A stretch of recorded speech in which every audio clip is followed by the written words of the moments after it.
Hello guys! Today I have an unboxing and a review of a gadget for you. Alam naman natin pag mga seryosong vloggers ay gusto yung mga steady na video shots, ayaw na magalaw, para hindi nakakahilo, no? So what we need is a gimbal. So I got here a Zero X ZX G0 gimbal. Zero X is just a single axis gimbal. So, hindi tulad netong DJI Osmo Pocket ko na 3-axis. Actually, this is the best. Okay na sana sa akin to, the best to para sa akin. Ito yung parating ginagamit. Unfortunately, kasi ito, pahiga lang kaya niyang kuhanan. So, landscape mode. So, ibig sabihin, pag gagawa ako ng Facebook Reels o kaya YouTube Shorts, kailangan patayo yun do. So, kailangan ko pa i-crop sa video editing. So it's time consuming. What I need is a gimbal na lang para sa cellphone. So this is a mobile gimbal para sa cellphone. So i-unbox na natin. Again, this is a Zero X ZX G0 mobile phone gimbal, single axis, no? Ayan siya. So buksan na muna natin. Unahin natin tong, what's this? Okay, user manual. Parang startup guide lang, ano? Yan, simple startup guide. Yan, power on and off gimbal, remote control. Yan. Okay. Ito yung product, no? Okay, so huwag na natin gaanong pagkaabalahan tong manual. Diretso na tayo sa features na itong gimbal na to. So, okay. So this one is a motorized gimbal. So, single axis. So, tulad ng sinabi ko, kaya niyang kontrolin yung forward lang. Forward. Or roll, kung tawagin. But, hindi niya kayang stabilize yung sideways, panning, saka yung up and down, no? So forward lang. So medyo siguro ingat lang habang naglalakad para steady pa rin naman. Okay, so huwag masyadong ipan. So aside from that, meron na siyang remote. This one is a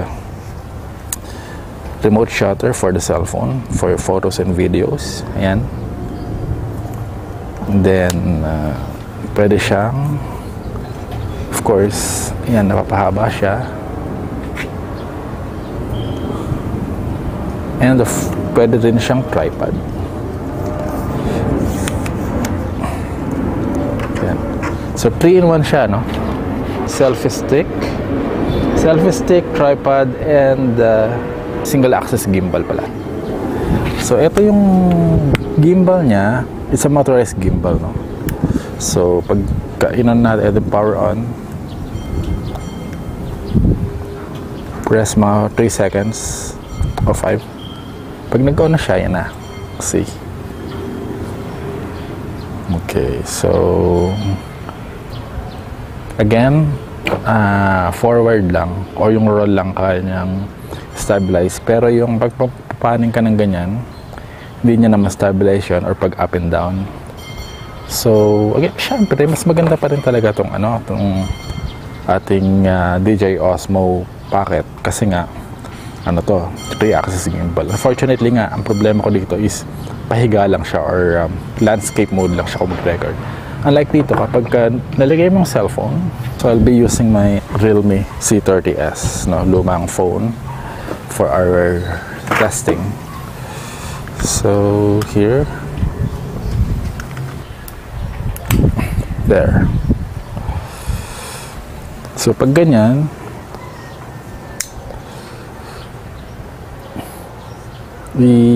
muna natin, connect muna natin. Press this one for about 5 seconds. Wala pa. Tayo mag-on. Naka-ano na siya.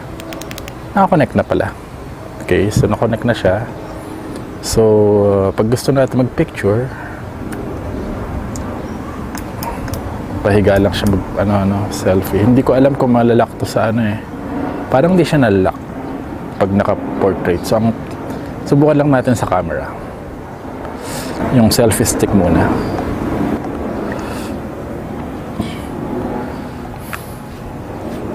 Okay.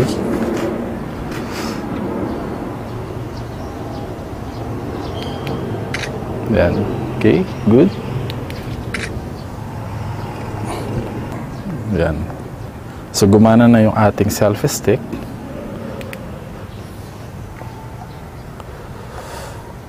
Ngayon naman, subukan naman natin yung kanyang gimbal function, yung single axis. I-on na natin.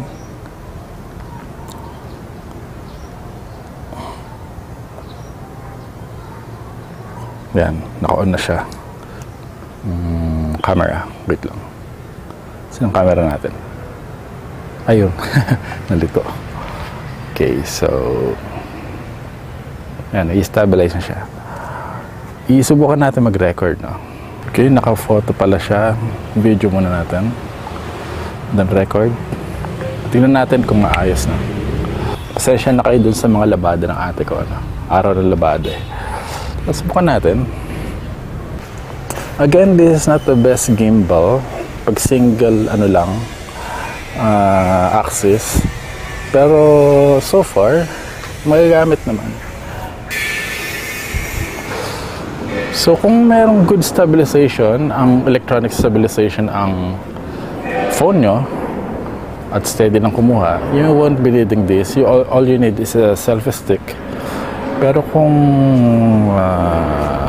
magalaw ang kuha ng phone nyo, o kaya nakabili kayo ng murang action cam, pwede ikabit dito para mas steady. Anyway, I have 1 week testing period. So, binigyan ako ng 1 week warranty. Pwede ko pa naman ibalik pag hindi ko nagustuhan. Pero so far, tingnan muna natin. Testingin muna natin na maayos. No? Yan. Subukan naman natin yung front cam. Okay, so gusto nyo i-lock. Ayan, pwede sisikapan. So naka back camera, nasa rear camera siya, no. Kung gusto nating i-front cam, subukan naman natin front camera, okay. Ngayon, pahigayan, no. So sabi ko kanina, ang purpose ko dito is patayo dapat ang kanyang kuha. So, gusto natin patayo, ganyan lang. Pag na-sense niya na patayo na siya. So, again, tayo natin, i-record. Okay. Gaano siya kaganda. Okay. Lakad natin.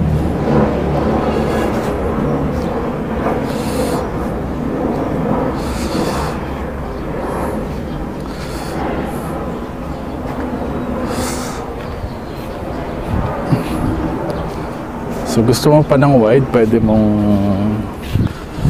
i-adjust yung haba ng yan. Then yan.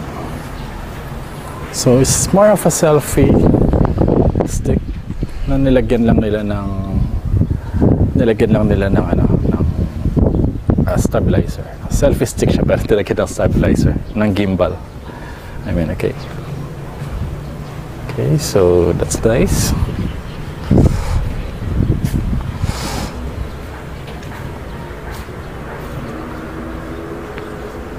Right, good.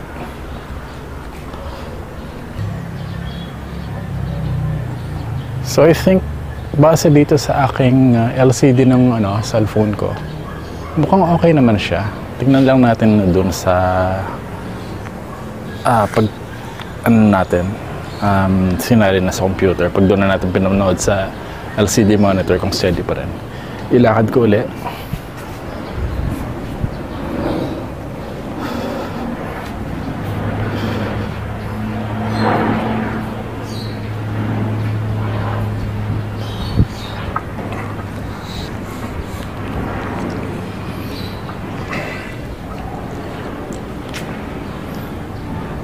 Okay.